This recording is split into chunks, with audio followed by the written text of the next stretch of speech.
नमस्कार दोस्तों, आज फिर हाजिर हूँ एक नई कहानी के साथ। ऊपर वाले ने हमें, चाहे वो स्त्री हो या पुरुष, हर व्यक्ति को कुछ न कुछ खूबी के साथ पैदा किया है। हर व्यक्ति में कुछ न कुछ खास होता है, व्यक्ति यूनिक होता है। ये बात और है कि कोई उसे पहचान लेता है और कोई,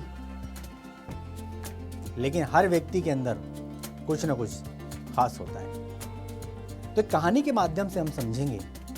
आज की स्टोरी हमें बहुत कुछ सिखाने के लिए, बहुत कुछ सीखने के लिए, क्योंकि हम जैसा बर्ताव करते हैं, हम जैसी चीज़ें देते हैं, नेचर का एक रूल है कि नेचर हमें वही किसी न किसी रूप में वापस कर देता है। तो हमें अच्छे विचार रखने चाहिए, सामने वाले को हमें अच्छी तरीके से ट्रीट करना चाहिए, तभी हम किसी की सम्मान के पात्र होते हैं। अगर हम किसी को इज्जत देंगे तो जाहिर सी बात है हमें इज्जत मिलेगी, राइट। हम किसी पे गुस्सा करेंगे तो कोई हम पे भी गुस्सा कर सकता है। तो हम जैसा देते हैं वैसा ही हमें मिलता है। तो कहानी के माध्यम से समझते हैं, लोगों में देने की प्रवृत्ति कम होती है ना। हाँ, हर व्यक्ति ये उम्मीद करता है कि मुझे इज्जत मिले, मुझे कुछ मिले। अब ऊपर वाला कहता है कि भाई जब तू देता ही नहीं है तो मैं तुझे कहाँ से दूँ। आप समझ रहे हैं, लोगों में देने की प्रवृत्ति नहीं होती है। एक व्यक्ति जिसका नाम दानचंद था, एक कहानी के माध्यम से समझिए। एक व्यक्ति जिसका नाम था दानचंद, नाम तो दानचंद था लेकिन एकदम कंजूस। जिंदगी में उसने आज तक कभी कोई दान नहीं दिया। हाँ, ऊपर वाले ने सर्वगुण संपन्न बनाया, उसे बहुत दान दक्षिणा दी, है ना, बंगला दिया, पैसा दिया, अच्छा कारोबार दिया, बट देने की प्रवृत्ति उसके अंदर बिल्कुल नहीं थी। वो किसी को कुछ नहीं देता था। पत्नी बड़ी दुखी थी। पत्नी कहती है कि भाई पूरी जिंदगी हो गई, आपने कुछ दिया नहीं। हालांकि हमारे पास इतना धन दौलत शोहरत सब कुछ है, कहाँ ले जाएंगे। अंतिम दिनों में कम से कम कुछ तो ऐसा करो जो ऊपर वाला कहे कि हाँ भाई तुमने कुछ किया है। तो वो उसने बड़ा दिमाग लगाया। तो पत्नी ने कहा कि भाई जब तुम्हारे देने की इच्छा ही नहीं है तो काम करो। गंगा से घाट से लगभग 10-12 किलोमीटर दूर उनका घर था। तो पत्नी ने कहा कि जब तुम्हारी देने की इच्छा ही नहीं है तो एक काम करो, एक छोटा सा पुण्य करो जिसमें कुछ देना नहीं पड़ता। आप जाके कम से कम गंगा स्नान ही कराओ। तो दानचंद जी के दिमाग में आया कि यार बात तो सही कह रही है कि भाई गंगा स्नान करने में क्या जा रहा है। तो दिमाग में विचार आया, चल दिए। अब 10-12 किलोमीटर था तो सोचा कि यार कहाँ गाड़ी करें, कहाँ कुछ, मतलब पैदल पैदल ही चल पड़े। भाई पैदल पैदल गए और गंगा घाट पे पहुंच गए। अब जब गंगा घाट पे पहुंच गए तो घाट से थोड़े ही पहले उनके दिमाग में विचार आया कि अगर मैं गंगा घाट पे गया तो वहाँ पंडा मिलेंगे और वो दक्षिणा मांगेंगे। अब दक्षिणा मांगेंगे तो भैया मैं तो देने वाला नहीं हूँ, मेरे स्वभाव में ही नहीं है देना। तो गंगा घाट के बगल में था शमशान घाट, जहाँ मुर्दे जलाए जाते थे। वहाँ पे कोई आता नहीं था, कोई जाता नहीं था। उन्होंने सोचा गंगा घाट पे न जाकर शमशान घाट पे चलो, कोई आता नहीं है, डुबकी लगाएंगे, गंगा स्नान होगा और कुछ देना किसी को पड़ेगा नहीं और चले आएंगे।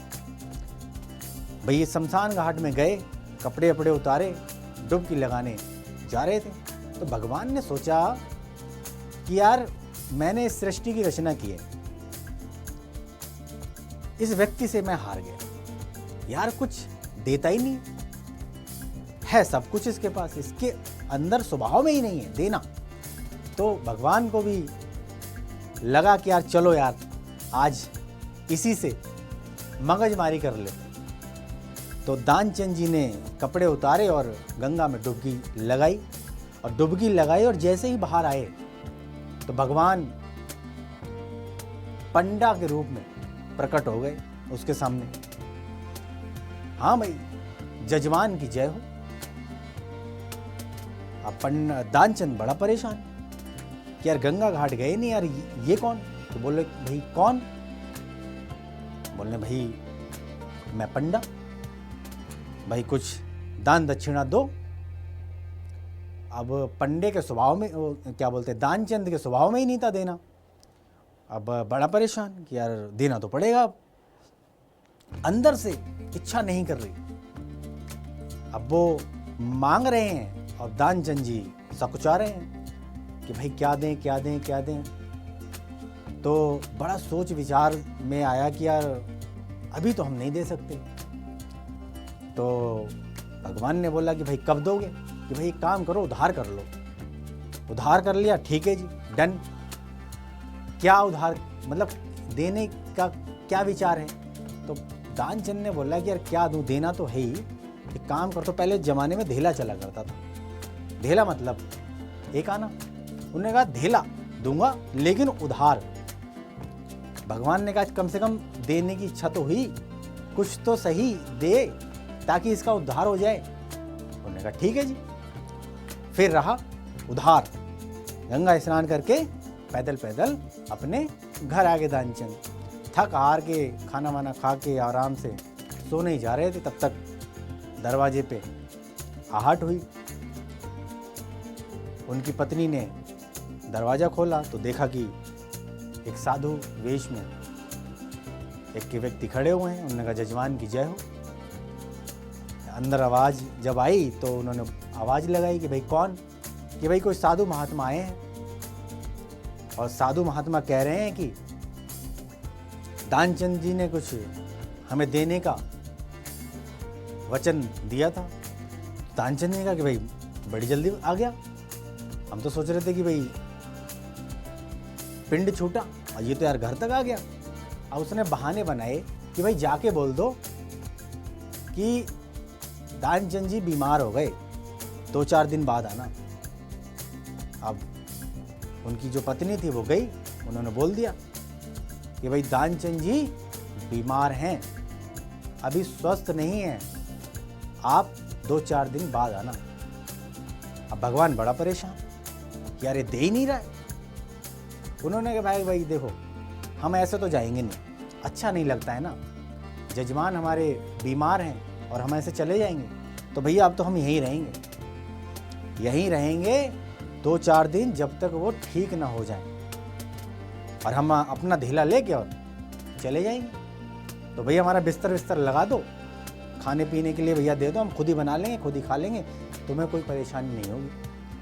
अब दानचंद बड़ा परेशान कि यार ये तो जाने का नाम ही नहीं ले रहा, यहाँ तो मैं एक दिन के लिए भी कुछ देने के लिए तैयार नहीं हूँ, और ये 3-4 दिन रहेगा, खाएगा पिएगा, खर्चा बढ़ाएगा।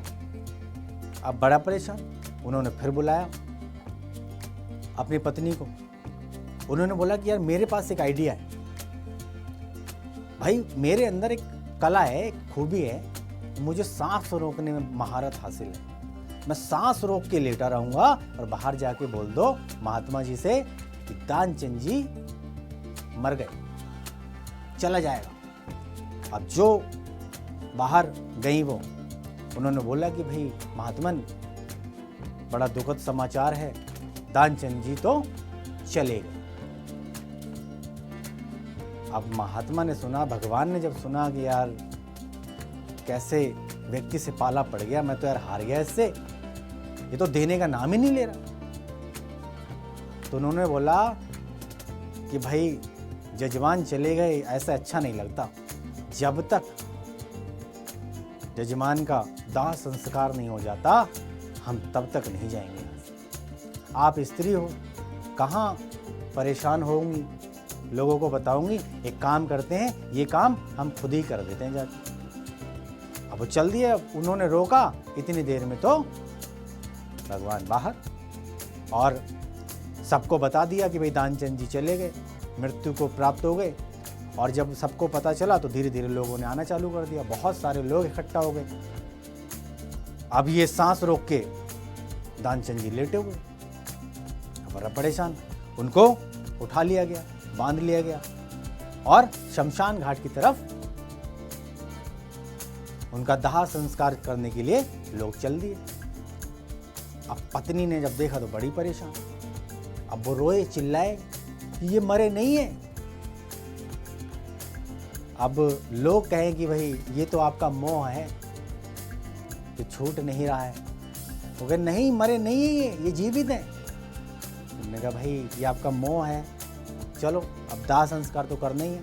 तो भाई दानचंद जी थे, उनको शमशान घाट की तरफ चल दिए ले। अब दानचंद अंदर अंदर बड़ा परेशान, क्या ये तो सचमुच अब सांस रोक के लेटा हुआ है, उठ नहीं रहा है। भाई धीरे धीरे मृत्यु शैया पर लेटा दिया गया, है ना, और लकड़ियां रख दी गई, जलाने की नौबत आ गई। भगवान ने कहा भैया जल जाएगा ये तो कुछ करना पड़ेगा यार, हम तो हार गए।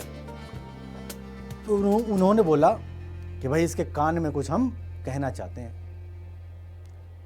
तो ब्राह्मण के भेष में जब भगवान आए, उन्होंने कान में बोला कि दानचंद अब तो उठ जा, मैं भगवान हूं, मैं तुझसे मिलने आया हूं, अरे भाई उठ जा। अब दानचंद जी ने जब आंख खोल के हल्का हल्का देखा तो भैया वही पंडा। दानचंद जी ने फिर आंख बंद कर ली। तो भगवान ने कहा भाई मैं तुझसे हार गया, मैं तुझसे हार गया दानचंद, तू मर जाएगा, उठ, उल्टा तू ही कुछ मांग ले मुझसे, वरदान मांग ले और पिंड छुड़ा। तो दानचंद जी ने बोला कि भाई मुझे कुछ नहीं चाहिए, हे प्रभु मुझे कुछ नहीं चाहिए, ये जो धेला है ना वो छोड़ दो। तो कैसी लगी आपको ये कहानी?